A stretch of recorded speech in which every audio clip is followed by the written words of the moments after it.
Hello, this is Watterson Young, and I'm going to be doing my media rights presentation on the Atlantic Coast Conference. Um, the Atlantic Coast Conference is one of the Power Five conferences in the NCAA. It is very competitive across all men's and women's Division I sports. Most of these schools in the ACC are up and down the Atlantic coast, and that's where the name comes from. Schools range from Boston College up in Boston, Massachusetts, all the way down to the University of Miami in southern Florida. These 15 schools that are in the ACC for all sports compete in everything from men's and women's soccer to football and men's and women's basketball. Notre Dame is the only exception to this. Notre Dame only participates in the sports that are not including football. So Notre Dame, while it does play many games against ACC opponents, it does not count as the conference games because of the deal that Notre Dame has by itself with NBC for its media rights. So while Notre Dame is in the conference for soccer, basketball,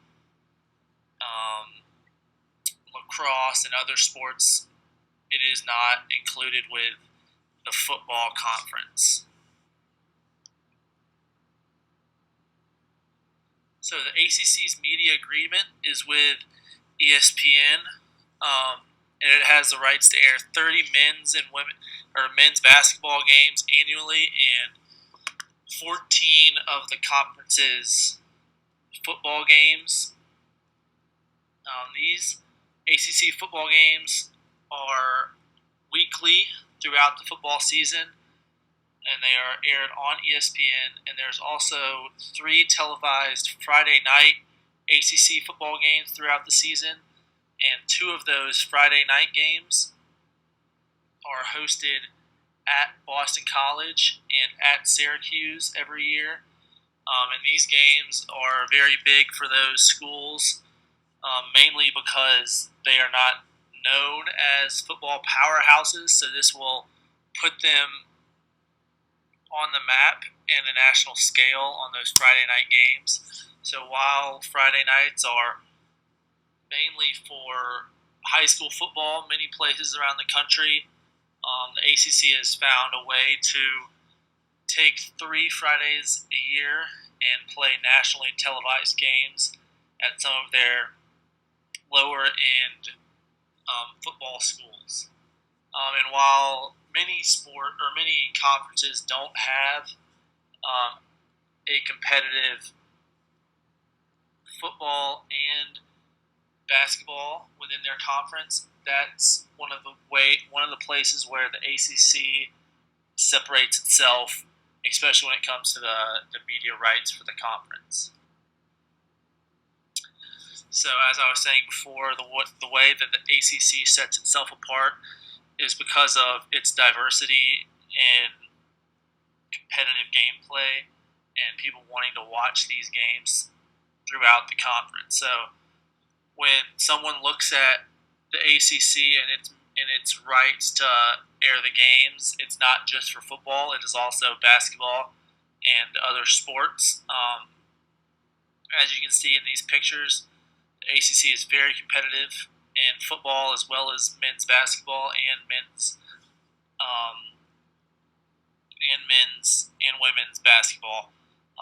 The national champion in football is currently the Clemson Tigers, who are from the ACC, and also the national champions in basketball are the Virginia Cavaliers, who won the national championship this past year for men's basketball on the Division I level.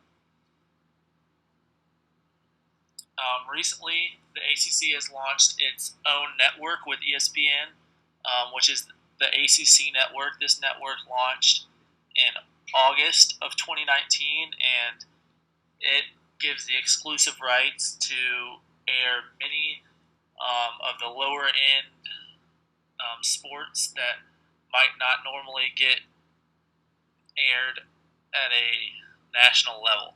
So anyone that is able to air the ACC network and get the ACC network on their television provider is able to see some really interesting games. And one of those is the wide variety of women's basketball games that will be on the ACC network. There are going to be 60 total women's basketball games on the ACC network this year, including many double and triple headers on Thursday and Saturday and Sundays throughout the year. These games will allow a much more exposure for the women's athletes within the ACC, and that's really setting the ACC apart from many other conferences right now. And so, as far as the money for the media rights of the ACC throughout this year or over the next couple of years, the ACC was in a very interesting position when they were reevaluating the contract that they had for their media rights. So it was reported that the ACC actually signed a long-term extension with ESPN for 12 years. The agreement with ESPN would cost them $1.8 billion. The deal is going to run